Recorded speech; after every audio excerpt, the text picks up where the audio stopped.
Ladies and gentlemen, welcome to RFL Gridiron Season 1 Week 1 preview. Joined by my good friend, Mr. Caleb Larry World Gerald, whatever you want to go with. Caleb, we are, 4 days away, 5 days away at this point from Gridiron kicking off for Season 1 of College Football 25. I'm going to come out and ask, we have the new playoff format. I'm not going to put the pressure on you yet to pick one person, but do you think there's a good chance that someone from tier 2 or tier 3 runs the gauntlet, runs the table, and actually comes away with a championship, or do you think ultimately it's going to be tier 1? I mean, you got to look at, how many games we've seen. There hasn't been a lot of preseason games played, so kind of a lot of unknowns. I've only played like 2 personally myself, so it'll be interesting, I guess, how everyone gets through their own tier. And then, a lot of tier 1 guys are very known, like Mason and Hawkeyes and Twist and TD are there too. You know who they are. So I think they're a lot of tier 2 guys might struggle to get past them, but I don't. There's 32 people in tier 2. You pick just one to get through tier 2 currently. Maybe Versa. I know Versa with Texas. He has been rumored to be pretty good on the offensive side with them, so I think that he would be someone to watch out for. That's kind of so. We just finished off the kickoff tournament, and the main takeaways I had from that was like a lot of the guys that went deep aren't even in Gridiron, and then Yeah. there was like 2 guys that actually did kind of go pretty deep in it. They are in Gridiron, and they're both in tier 3. So I'm curious to see just obviously in that tournament you could use any team, Georgia, Alabama, Ohio State. I think that's pretty much who everybody used. And there was different rule sets for that one as well. Like you could pretty much run any plays, no cheese, nothing like that. Gridiron's a different beast. We don't allow that. So can they transition all that over from using the best stuff the game allows to actually having to make a game plan and use your team and find a scheme and things of that nature? Yeah. So very curious to see how that's going to pan out for guys. I do think, at least right now, obviously by the time we get to playoffs, it's going to be, 11 weeks from now. Yeah. So a lot can change. But I do think as we see this season progress, with us slowing it down a little bit and just, because in the past it had to be, hey, take this season, you got 2 games this week. Not only do you have to worry about the first one, some people would schedule them back-to-back. I think every time I scheduled back-to-back, I lost the first one, won the second one every single time. I don't know why I did that. But regardless, so this year you get focused on one game, get that game in, play it, move on to the next. So, and I don't know about you, just a little off topic, but I feel like compared to NCAA 14, this feels a little bit more like a football game. Like it kind of looks like you're actually playing football. It feels like the throwing is better than NCAA 14 and stuff like that, where it just feels more like football than it does a video game. Yeah, I would agree. It's also an 11-year improvement. So I think that was, if it doesn't feel like a football game, then there were probably more questions about the game. But I honestly have no glaring issues playing online games. I've enjoyed my games even when I've lost by like 20 or more. So it's just a big learning curve from the old game to the new one.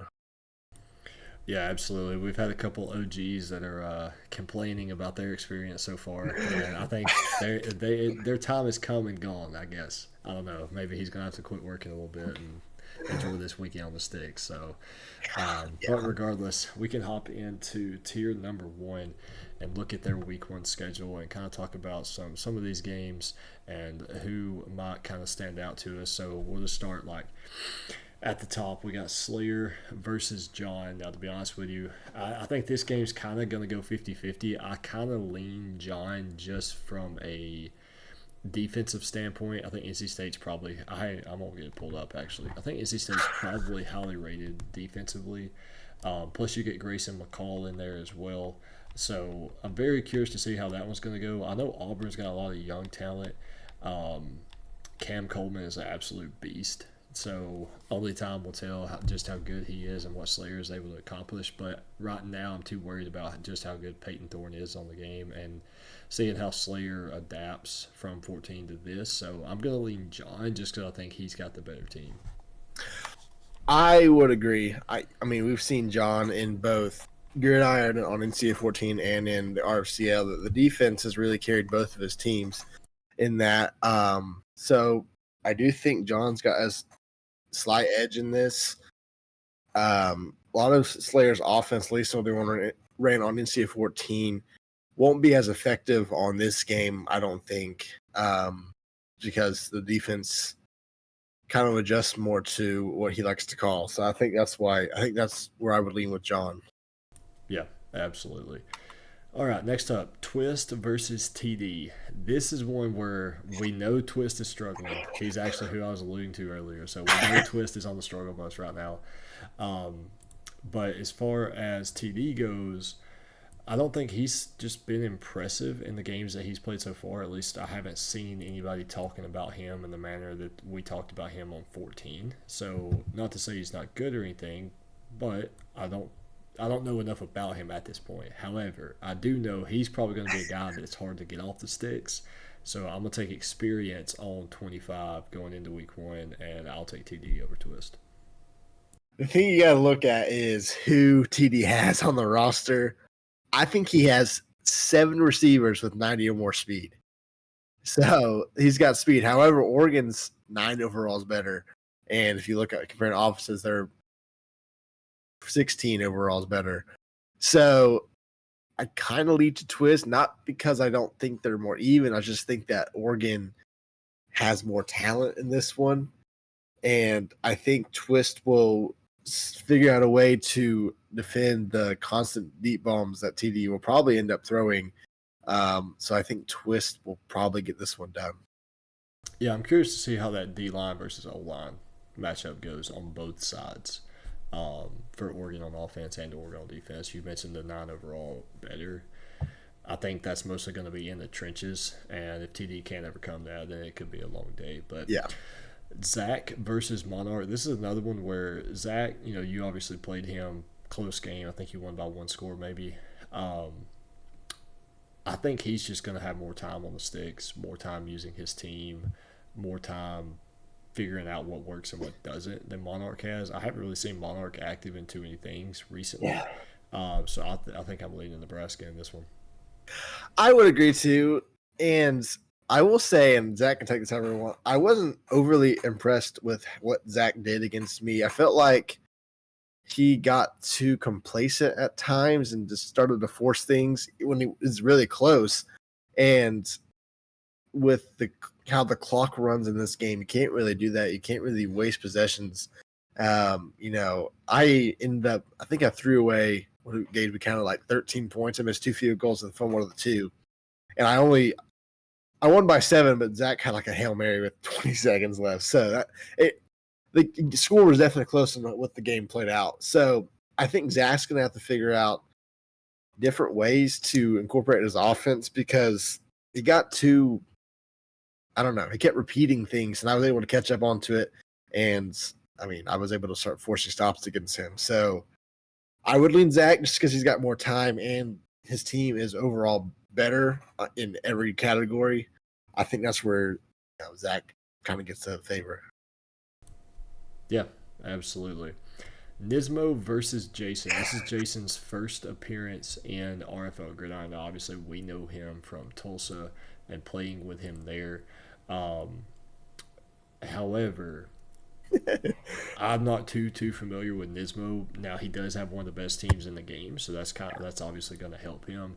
However, what I'm leaning towards in this is if I know Jason's style of offense. I think did you play him in Tulsa? I don't believe I did. Okay, so but we did see him play a couple times, like 4 or 5 games at least. Yeah. We know his style. We know what he wants to accomplish. So for that fact, I think if he's able to control the game and control the clock, I think he can pull it out pretty easily. The problem is, I just think Georgia's front 7 defensively is going to be too much for what Jason wants to do. I know that Jason has been struggling to try to find a playbook that matches his style. Obviously, he's Michigan, and he doesn't think the Michigan playbook is very good, which makes me think he wants to run the football.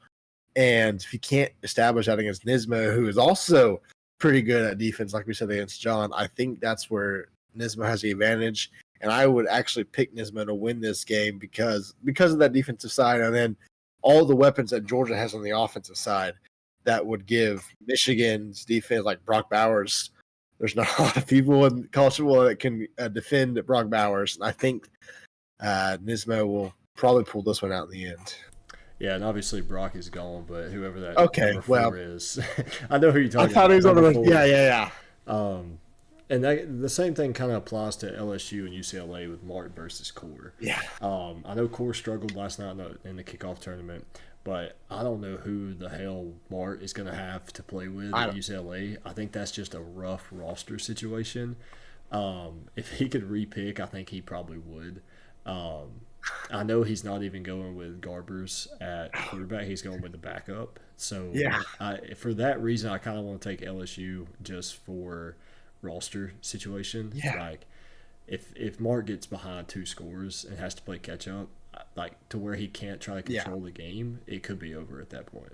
I agree. I mean, it's 8 overall difference. UCLA's an 82. Their defense is a 76. Yeah. So that it's could just, be telling tape. I think Core kind of wins this going away. Not that Mart is significantly worse than Core in skill. I just think LSU has way more talent on any side of the ball than UCLA has right now, and I don't think that's going to change anytime soon.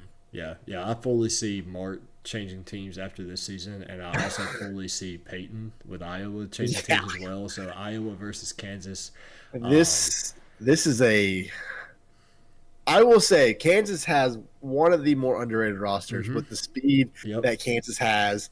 Jaden Daniels, Devin Neal, and then the receiving core for Kansas there's a lot of speed. And yeah, Iowa's good on defense. The problem is they are not good on offense. And saving grace is Kansas isn't great at defense either. I mean, they were one of the worst in the nation last year, but they're even overall wise and kind of leading to Barack to pull this out just with the speed that Kansas has. Yeah, I think that offense for Kansas is going to win them a lot of games. Yeah. I'm curious to see what kind of offense Barack does end up running. Yeah. Now we've got the young prodigy Twist Jr. with Florida versus Jara with Georgia Tech. Now Jara, I think he held his own pretty well last night. I don't know who he used. I want to say I saw a message of someone mentioning him using Georgia Tech, and this was like round 4, round 5. So he held his own, did pretty well with Georgia Tech. Florida with Junior, obviously he's been playing pretty well too. However, this game's not at the Swamp. Home field advantage is something we haven't even discussed yet, period. Which kind of makes me want to rethink that John and Slayer matchup. Oh, because that see, is at you put Auburn. this so weird on the schedule. When I was putting this stuff in on the website, about half the time I put the teams on the right as the home team. I really go back in and fix it. Yeah. And then if you look at the graphic, the teams on the right are the home team. So, but let me pull up. You talk about this. I'm gonna pull up their. Okay. This is definitely a game of keep away and an experience with playing Junior. That is the key to success against him. If you keep the football away from him and are able to score, put pressure on him, you have a great chance of winning. I have not seen Junior play on this game. I know what Jara. I actually haven't seen Junior play a Gridiron game in probably in months. Like he hasn't played in a couple of seasons. Jara, we know from RFCL, loves the flex bone, and I assume that's coming, or some probably variation is coming to Gridiron, which I think is actually pretty good in this game. So I kind of leaning towards Jara in a close one to beat Junior, just because Junior hasn't played. In fact, Junior is I'm kind of shocked yesterday that he lost round 1. Yeah. Also, if you know how to run the flex bone and you can run it up very effectively, then not many people know how to stop it. Like, there's ways to stop it, but if you aren't just well versed in going against the flex bone and you're going against an experienced flex bone user, you're going to have a very, very rough time. So I'm actually going to take Junior, though, because I think all this game comes down to is if he can score on every possession, even if it's 3, get one stop and you win the game. Yeah. Georgia Tech's defense is 74 overall. That kind of worries me. I'm not going to lie to you. So I do think Georgia plays keep away. I think this could be a low scoring game. Junior likes to run the ball too. So, I mean, we're looking at like 28-24, something like that. Yeah. But I am going to take Junior. So then Monday night, the game that I will be streaming, Hawkeyes versus Mason at Kentucky. These teams are, I think they're pretty even. Now, I will say the one thing I kind of am looking forward to seeing is we're not going to see Hawkeyes play a game until this. I'm pretty sure he hasn't played any like play nows. He hasn't really been looking for any not disclosing stuff like that. Now, obviously, he's got friends and stuff that he could be playing against and whatnot, but he's not actively in the Discord playing play now games and showcasing what he's going to be doing. We know he's grinding content. Got to respect that. Mason. He's gonna be freaking locked in with Kentucky and knowing their ins and outs and stuff. And they have a couple sleeper players too. I've looked through that roster a little bit. I don't know, man. I'm don't truly 50-50. I kind of want to lean Utah just because I feel like they're very decent, like overall wise offense and defense. If it comes into just a matchup standpoint, then the Hawkeyes their skill level is the same pretty much. Hawkeyes obviously plays the games a little bit more than Mason does. Yeah. But if it comes to just a team versus team standpoint, I'm taking Hawkeyes. That's kind of where I was leaning to. I know Mason has really struggled defensively against teams in preseason, and offensively, Utah has an 88 defense, Kentucky 80 offense. Obviously, they have Baron Brown on the outside. Mason can launch it up for deep passes, but I think Hawkeyes will find a way pretty quickly to shut that down. Now, I did play Mason, and he loves a double stack or the wide. He loves the Tennessee offense. He ran that exclusively against me, and I think I lost by like 20. But I'm also not very good at defense, so I kind of leaning Hawkeyes just because I feel like he has figured out his offense has been very quiet and doesn't really want to show anything. So that's why I'm kind of leading. I really don't know. I don't really know where I want to go with this, but if I had to choose, I guess I would go Hawkeyes in this. All right. Any final thoughts on Tier 1 before we move to Tier 2? Tier 2, we're not going to cover all the games. Yeah, there's 60 games. Tier 3 either. Anything else on Tier 1, though? No, I mean, should be pretty. I don't really foresee a ton of blowouts. At least in week one. I don't think any blowouts in general, honestly, but we'll see. Yeah. All right, so tier number 2, moving on to it, I'm just going to kind of run through some games. We have Jet versus Parker. I think Jet takes that one, especially with how he played with Ohio State last night. Pars versus Wad at North Carolina, so Penn State on the road. Wad hasn't played that much, so kind of leaning Pars on that one. He's been grinding a little bit. Tacos versus Christian. I know Christian's been playing. We got a group message where I know he's played a couple games per day with Texas A&M versus Oklahoma State. Oklahoma State being home, probably a little bit better team. I'm kind of thinking Tacos in that.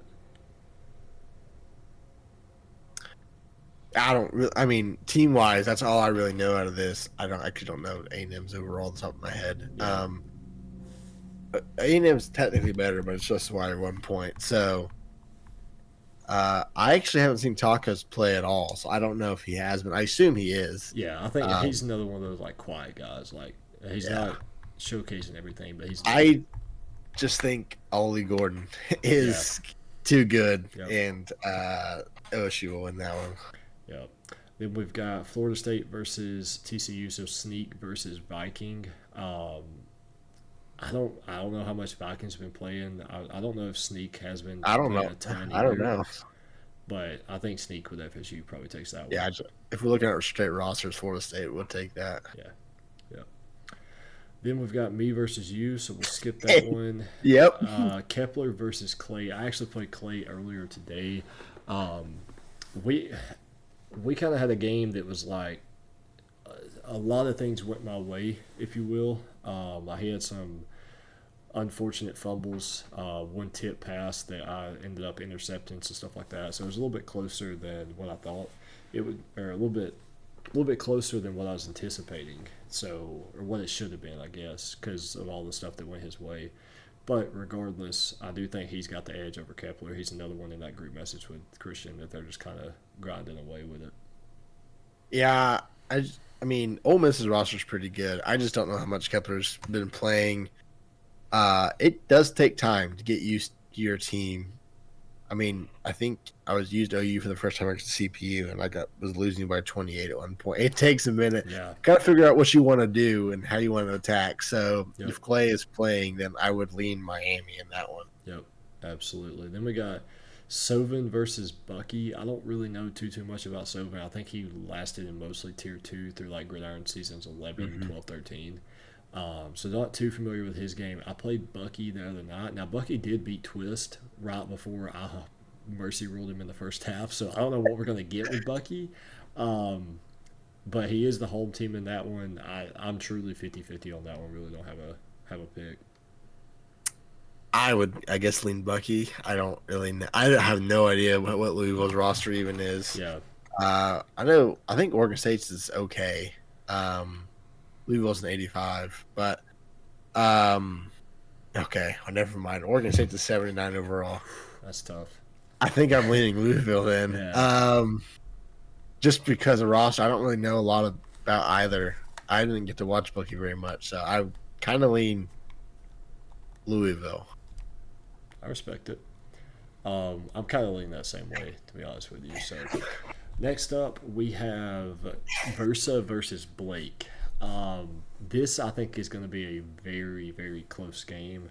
Yeah. I'm going to pick Blake strictly because I know he's going to be fully taking advantage of what Alabama has on their roster with Kendrick Law and Jalen Milroe, Justice Haynes, and I can't think of the other running back's name right now. Both of them are absurd. Like, they're stupid. I played a game with Alabama the other day, and they're stupid. Yeah, I'm going to take Blake basically for that reason, even though they are on the road in Austin. Yeah, I would probably agree. Side note, people that are playing Alabama, if it's a Hail Mary situation and you're facing Kendrick Law, run prevent. Don't run that defense because I give up a 80-yard Hail Mary before halftime against Blake doing that. I know Texas is a extremely tough environment, especially with the home field advantage thing. And playing Blake, he really struggled when he was playing at Oklahoma. So I'm kind of leaning toward Versa just because home field advantage sucks if you're the road team. Yeah. So it would take probably 2 scores without allowing Versa to score quite that. So I'm leaning Versa just because I don't think Blake is going to be able to settle down the environment. Yeah, that's fair. All right, Boise State, Coastal Carolina, Beaver versus Julius. I'm all over Beavy. Coastal is that's a rebuild team on this game. Yeah, so. They're not good. All right, then we've got UCF versus USC. So this is actually going to be D. Willie versus who is UCF? Zoop. Zoop OG guy, season 1 through 5, maybe 1 through 6, something like that. D. Willie has played. I think he played after Zoop did. You've got UCF versus USC. Now this is not overpowered USC with all these good, quarterbacks and wide receivers and stuff like that. Obviously, you lose Caleb Williams too. So, but I think UCF is kind of like sneaky good. You know what I mean? So yeah. I think UCF is home at the bounce house, so I'm going to take Zoop over D. Willie just because D. Willie's kind of new to the league. I don't know truly what to expect from it. Again, he's in that group message with Clay and Christian. It's Clay, Christian, Isaac, Matthew, Reagan, me, Blake, a lot of guys in there. I just don't know what I'm getting out of D. Willie yet, so give me Zoop at home with UCF.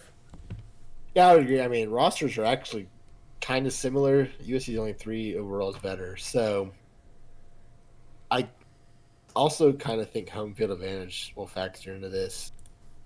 When in doubt, I'm probably going to lean the home team because just because home field advantage. I don't think it matters in play now. I think it's max strength, regardless of where you're at in play now online. So Yep. I'm going to lean to UCF. Yep. All right, Adebayo, new guy with Rutgers versus Isaac with Tennessee. This is Yeah. another one. I'm Tennessee. Yeah, Rutgers' roster is not good. Yeah, so respect to him. I kind of feel bad for these guys because some of them, moved up late, got last pick, things like that. But at the end of the day, there's still a chance for them to, like there are teams like Coastal Carolina, Boise State, UCF, Wyoming, Syracuse, Washington, Arkansas. Like there's still teams in there that are obviously very beatable. You just need to ultimately figure out how to use your team effectively and make the most of your situation. So, Virginia Tech versus Washington. This is Nitro versus Orf. I think I'm strictly leaning Orf at home with a much better roster. Yep, that's what I was looking at. Washington basically lost everyone after the national title run and their head coach. Yep. So, Virginia Tech probably going away. Yep, absolutely. All right, Martin versus Reagan. So Wyoming hosting Arkansas. I don't think in this case the home field advantage is going to be enough to Martin. So give me Reagan. I was thinking the same thing. Yeah, so I think Reagan's going to take that one. Then we've got KP versus Audie. Now, both of these guys are kind of like under the radar. They've been in Gridiron for a while, but what are we getting with them? I know KP's in training camp right now, or about to start training camp, so he's probably getting those reps in while he can, to learn this game and stuff. I haven't heard from Audie. He may show up next Thursday and be ready to go. He may not even touch the thing before that, so I'm going KP. Yeah, I assume Audie would be playing, but you never know. Yeah. Yeah. All right, Wilson versus Codini. Now, Cody's a guy I know personally from the COD scene. He joined the league early seasons, didn't stay long, but another guy's been grinding the game a little bit. Wilson, I'm sure he's in the shadows grinding too. Kansas State, scary good roster. However, Colorado does have Travis Hunter, Shadur. They've got some playmakers over there. So, what are your thoughts on that? Well, for whatever reason, Florida and Colorado has like one of the best rosters in the game, apparently. So I'm gonna have to lean Colorado. I've seen people complain over and over again about facing Colorado online. And I know K-State's home, but I think Colorado might have too much speed for K-State. And that's saying something because K-State's usually always pretty fast. Yeah, that's fair. I kind of who's at home in this one? It's K-State. Yeah, I don't know, man. the teams are 50-50, skills are 50-50. I'll take Colorado with the upset. I think because if you get some good breaks with Colorado and Travis, then they'll get all the breaks. No, Missouri versus Notre Dame. This is Raider versus my buddy Matthew. I don't know how good Raider is. I know Matthew has been putting in some time on the game, though. He's been playing a lot of Dynasty and things like that. But at the same time, it's getting reps. It's trying things, seeing what works, see what doesn't, see what you like. He could be playing a lot with Missouri. I don't know. But I do know that I'm supposed to play him sometime this week. So I'll make it a better idea at that point. But I'm going to take him just for the fact that I think he will be creative enough on offense that Raider don't know what to do to stop it. Plus, Mizzou's at home, so I think just kind of combine all that, and I'll take Matt to win that one. I would agree. I mean, Raider is really good defensively. And Missouri's sneaky good too. I don't know. Yeah, Notre Dame doesn't have Luther Burden on the roster, and he's pretty good in this game. So, if you have like one good playmaker, that's enough to get it done. So, and Missouri's at home, so I'd go Missouri. Yep, absolutely. All right, now Tier 3. I'm not going to go through and list all these games just because pretty much everybody here is new. Yeah. So ultimately, we take him better team. We're taking home field advantage. So I mean, Pretty much. really no point to go through all that. But I will kind of highlight some of these guys that. So CG Goat in tier 3, I think he just won I lost the don't national think championship. yeah. Lost the national Him, championship. Dez, who used to be Yep. there. Uh, GJ 2700 hurts pretty good. I think he Yeah. made it far too. I played him earlier today. Played GJ earlier today. Yeah. He's got a good scheme for sure. I know he's grinding with West Virginia, trying to figure out truly how to use them. We've got Jardage used XC. there. Yeah, so XC came over from our Madden franchise. He's kind of a regular for us, but with Madden, and now he's on next gen NCAA. Hunter Specht is back. EJM is back. Disarray is back. Jace Face, Jack, Jiggy, J Lip, all of them are kind of new guys here. Jared's new. Breezy's new. Carranzo returns. And interesting choice to go with Eastern Michigan on that one. We've got Naren is new. Obo Gollum. Obi Gollum. I don't know how to say that, but he's another one that's been grinding the hell out of this game. So I kind of feel good about him with San Diego State, especially the fact that I just played San Diego State. Like, that's a sleeper team, truly. Pete with Arkansas State, no clue what to expect with that. I wouldn't expect much. That's very my fair. dynasty team, and it's bad. It's Yeah. not good. That's very fair. All right, Rattle Dog with Fresno. I know he kind of made a run last night, made it to like round 4, round 5. Oh yeah, he's good too. Now he does have Fresno State decent roster, so we'll see there. Red Panda with Wazoo, Skip Geek with Louisiana, Squid with Cal, Stone with Wake, Tap with SMU, T Chizzy with Cincinnati, Strap with Virginia. Winning Bravery actually won our most recent Madden League against Pars. So skill level's up there, but he's got Indiana. I don't really know about that one. Prodigy's a guy that I don't think his skill level is, best of the best, but he plays a lot of games, and his experience could be coming into play for him. And then you've got Zay Scoop, who I truly don't know anything about at this point. I don't know anything about the fighter. Like I said, all the tier 3 guys are 80% of them are brand new. Yeah. So we only Or know. we learned about them in the tournament. Exactly. Yeah, so a couple names to watch out for. But ultimately, we kick off in 5 days at this point. I don't know. Any final predictions? Any final thoughts? I don't really know what to expect. Okay. It's it got repetitive on NCAA 14. Kind of knew who you were, and if you face someone, you just like, okay, you knew what you were getting. Yeah. Yep. And at this point, it's like you have no idea. Yep. I mean, our last national champ, like TD, Hawk, Mason, they could all. I don't think this is gonna happen, but they could all suck. They could all get relegated. Yep. Never know. All right, we'll go this, and then we'll end it.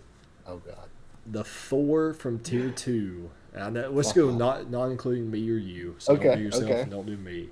The 4 from tier 4 that will play in the relegation games. Oh, relegation. Okay. Well, the ones that will move up to tier 1 or have the chance to move up to tier 1. Oh, they're getting promoted. Okay. I think just based off roster, I'm gonna have to go with Jet and Ohio State. Playing that team is annoying. They have so many playmakers, and I think that roster's just gonna win him games regardless of who he plays.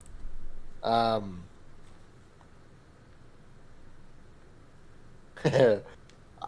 would probably lean Blake too for a similar reason.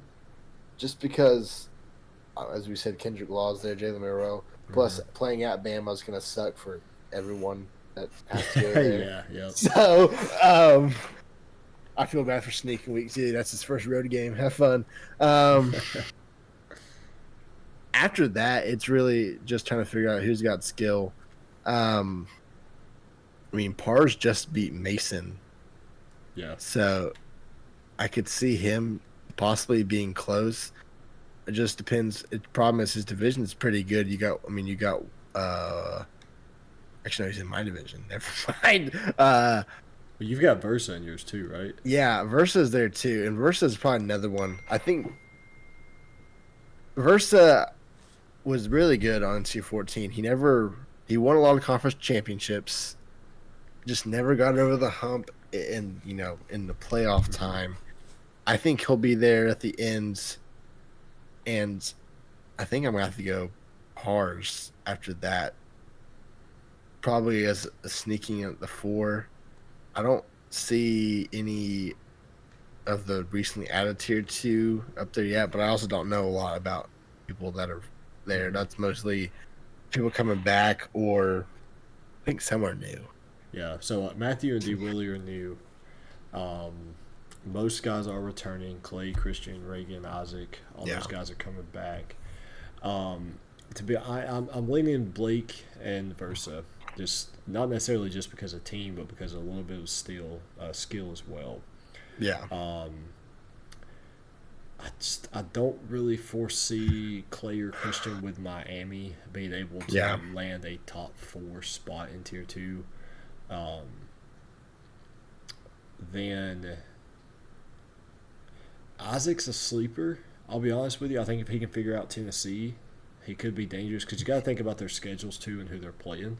Yeah, that's true. And then now that's the thing that kind of sucks about the expansion in tier 2. Wait, we're doing this all wrong. Promotion for this division is winner of each league. So technically, we should be picking division champs. Yeah, Versa and Pars can't all go through. They'll be in the same division. Okay, this changes things. Well, then I'm going with. I'm still going Blake in that one because if I can't, so Blake and Versa and mine. And I'll agree with you on Tennessee. I think that'll be between Tennessee and Missouri, and I just think Tennessee's got a better roster. And I've got no idea for that last division. I'm gonna go with KP in that. So I'm gonna go Blake, Versa, KP, and then if I didn't go Isaac, I know you did Isaac. I'm probably gonna go with. That's tough because I feel like who's Boise State again? Beaver. I don't really know that much about him. I just think Boise's roster's not gonna be able to hold up very much. Yeah, especially against some tougher opponents, but you know what? I'm changing mine to Colorado. I just think Colorado's roster might drop, but that's fair. In its current state, I just think Colorado roster's kind of better than what it says it is. Like I know it's like an 87, but like I said, people use it all the time and online and win with it, so it's obviously pretty good. So I would probably go Bama, Texas, Colorado, and if not Wisconsin, I guess. Yeah, if not KP, I'm looking at Vautech. Yep, that's exactly what I was going to too. Those two. Maybe UCF. I don't know. I think that division, the more you kind of break it down, the sneakier it gets. Like you have KP. K-State's there too. Exactly. You've got Wilson with K-State. We know he's a pretty good user. Yeah. You've got UCF with Zoop, who's sneaky. Right, let's just do it this way. 3 teams I know for sure are not winning that: Coastal Carolina, Wyoming, and Rutgers. I'm sorry, but the rosters are not good enough to win that. So, yep, and it sucks that it has to be that way, but it is. Yeah. So. Well, all right. Yeah. Well, next week we'll go with I think we'll try Tier 1 teams getting relegated because at that point we'll kind of have a better idea of everyone. Gage, I guess we got because I've put on the schedule and I guess I don't really know. Are we doing promotion relegation games or is it just straight swap? We're not even doing games. No, we'll do games. Okay. We'll do games. Yeah. So. It'll be interesting because and then the higher tier. So this is something I want to clear up too, just for anybody that's made it this 40 minutes into the video. If there is somebody, so say you have the 4 teams in Tier 1 getting relegated, but then you have Twist, drops out for whatever reason, he is actually he is not including in one of those replacements for tier one or the relegated teams. So like it's not like, hey, Twist is one of those 4 spots. You're still going to have the bottom 4 in tier one are playing those relegation games no matter what. And then just that we'll take the 5th guy and move them up. Or somebody that loses a relegation game would replace Twist. That's how that's gonna work. It's not gonna be just, oh, he's out, so he's, that's one less team getting relegated. Like, no, the 4 are still playing no matter what, and then we'll figure out who to advance from there. Yeah, like if Iowa goes, if I was last, they still have a chance to stay in tier one. They just have to win one game. Yeah. So,